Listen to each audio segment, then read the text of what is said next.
Rahim. My name is Sibghatullah and we have got a topic named use to plus first form versus be plus use to plus ing pronoun या फिर noun। इसमें क्या फ़र्क होता है ये हम डिस्कस करते हैं। मेरे एक लेक्चर में मैंने अर्ज़ किया था कि use two plus first form जब हो तो ये मॉडल ऑक्सिलियरी होता है। हम इसको मॉडल भी कह सकते हैं, मॉडल ऑक्सिलियरी भी कह सकते हैं। And do pronounce this word model, not modal. Most of the people mispronounce this word as modal. That's not modal, that's model. Model auxiliary.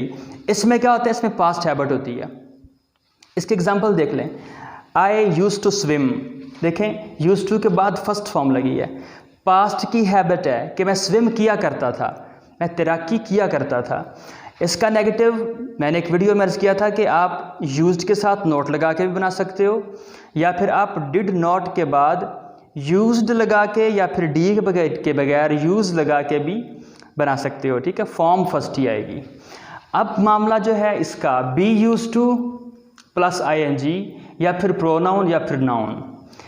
जब ऐसा होता है तो इसका मतलब कि ये वाला जो यूज टू है ये एडजेक्टिव होता है, और इसको ये जो USED फिर टू जब ये एडजेक्टिव के तौर पे आए तो इसे ये है यूज्ड। अब एक चीज़ पे गौर करना आपने, यूज्ड जब हम कह के रुकते हैं तो हमारी जो ज़ुबान की टिप है जो वो कहाँ टच होती है, ये आपने गौर करना है। और जब आप टू कहते हो तो फिर कहाँ टच होती है, यूज्ड और फिर टू। आपको लगेगा कि ड साउंड और ट साउंड की प्लेस ऑफ आर्टिकुलेशन कमो बिश सेम है। जब प्लेस ऑफ आर्टिकुलेशन सेम होती है तो एक लेटर ख़त्म कर देते होते हैं, एक साउंड को ख़त्म कर देते हैं, यानी पहली साउंड को ख़त्म कर देंगे तो ये डू ख़त्म कर दो, ये ड साउंड ख़त्म हो जाएगी, पीछे रह गया यूस और ये टू रह गया। टू को भी जब तेज़ी से पढ़ते हैं तो ट पढ़ते हैं, तो ये बन जाएगा यूस्टा। यूस्टा मैं एक दफ़ा फिर प्रोनाउंस कर देता हूँ, इसे यूज्ड टू नहीं कहना, वैसे भी कहा नहीं जा रहा। अंग्रेज़ी में एक असूल आप ज़हन में रखें कि कोई भी लफ्ज़ जो आपसे मुश्किल से प्रोनाउंस हो रहा है वो गलत होता है। इसे आप यूज्ड टू पढ़ के देखे नहीं पढ़ा जाता, इसे आप यूस्टा कहेंगे तो इजीली पढ़ा जा रहा है, यूस्टा। एडजेक्टिव के तौर पे जब ये यूज़ हो, एडजेक्टिव के तौर पे जब यूज़ हो तो आप इसे यूस्टा पढ़ोगे।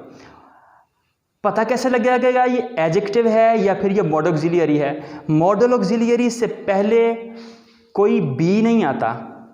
बी से इधर भी सवाल पैदा होता है कि बी क्या है ग्रामेटिकली, क्या बी मेन वर्ब है या फिर ये हेल्पिंग वर्ब है या फिर ये लिंकिंग वर्ब है। अगर आपने वर्ब के बारे में ज़्यादा स्टडी करनी है तो एक लेक्चर वर्ब के ऊपर होगा, आप उसको गौर से सुनिएगा।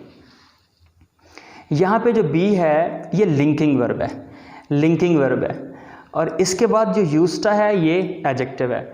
जब ये एडजेक्टिव के तौर पे इस्तेमाल हो तो इसके बाद ये जो टू होता है, ये जो टू होता है ये प्रेपोजिशन होती है। ये क्या होती है, प्रेपोजिशन होती है। ये जो टू होता है ये वाला इन्फिनिटिव होता है। तो असूल यह है कि इन्फिनिटिव के बाद फर्स्ट फॉर्म आती होती है वर्ब की, और प्रेपोजिशन के बाद वर्ब की ing फॉर्म आती है, और फॉर्म हमेशा वर्ब की बनती है। प्रोनाउन भी आ सकता है, नाउन भी आ सकता है। मैं तीनों की एक एक मिसाल देता हूँ। ये मैंने फिक्रा लिखा है, आप कहेंगे कि ये तो मैंने एम लिख दिया, यहाँ पे बी लिखा है, तो ऐसा क्यों किया है। तो भाई बी की जो प्रेजेंट फॉर्म्स हैं वो इज़, आर और एम होती हैं, और इसकी जो पास्ट होती हैं वो होती हैं वाज वर। तो मैंने यूज़ कर दिया इसका प्रेजेंट। बी से मुराद इज़ आर एम है ना, तो आई के साथ एम ही आना था प्रेजेंट के लिए, तो मैंने यूज़ कर दिया I am used to swimming. Used to का मतलब क्या था, used to. I am used to swimming का मतलब है कि I am accustomed to swimming.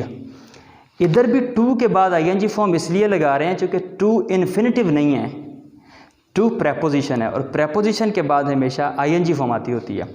तो I am used to swimming का मतलब है कि मैं स्विमिंग का आदी हूँ। अकस्टम टू का मतलब है एडिक्टेड टू, आदी हूँ। ing फॉर्म लगी हुई है, ठीक है। दूसरी मिसाल लें, I am used to it, मैं इसका आदी हूँ। ये इट प्रोनाउन है कि नहीं, मैंने लिखा था प्रोनाउन भी आ जाता है। ये लिंकिंग वर्ब, एडजेक्टिव और ये प्रोनाउन। मीनिंग अकस्टम्ड टू या फिर एडिक्टेड टू कह लो, उर्दू में कहोगे तो आदी होना।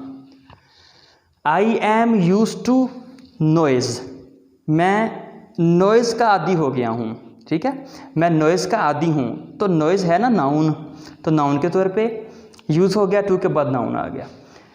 Use to swimming ING, use to it pronoun और am use to noise noun, ठीक है।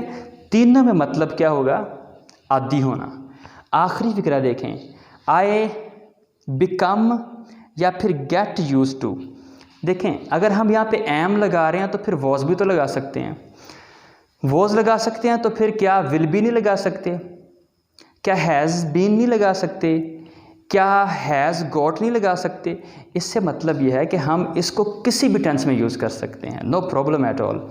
आप यहाँ पे एम की जगह गेट लगा दो, गॉट लगा दो, हैज़ गॉट लगा दो, ठीक है। आप बिकम लगा दो, बिकेम लगा दो, किसी भी विल बिकम लगा दो, विल गेट लगा दो, इज़ गेटिंग लगा दो, वॉज गेटिंग यूज टू लगा दो, ठीक है। टेंस के हिसाब से उसका मीनिंग चेंज होता जाएगा। अब मैं इसे सम अप करूँगा जी। यूज टू फर्स्ट फॉर्म के तौर पे होगा तो modal auxiliary past habit show करेगा, यानी पास्ट की रूटीन शो करेगा। अगर B plus used plus ING होगी तो ये लिंकिंग वर्ब, ये यूज्ड जो है ये एडजेक्टिव के तौर पे यूज़ होगा, मीनिंग इसका अकस्टम्ड टू होगा, आदी होना, यानी एडिक्टेड टू मीनिंग होगा। ये आपके सामने मिसालें हैं। Use to swim negative, use not to swim या फिर डिड नॉट यूज या फिर used to swim. Am use to swimming, am use to it, am use to noise, ING form, pronoun और नाउन।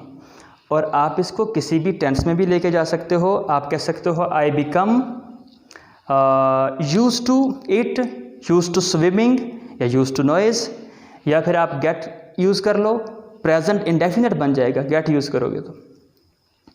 गोट यूज़ करोगे तो simple past बन जाएगा। बाद में यूज्ड एडजेक्टिव के तौर पे इस्तेमाल हुआ, मीनिंग क्या होगा, अकस्टम टू। ओके जी, I think I have made it very clear. Thank you so much, God bless you.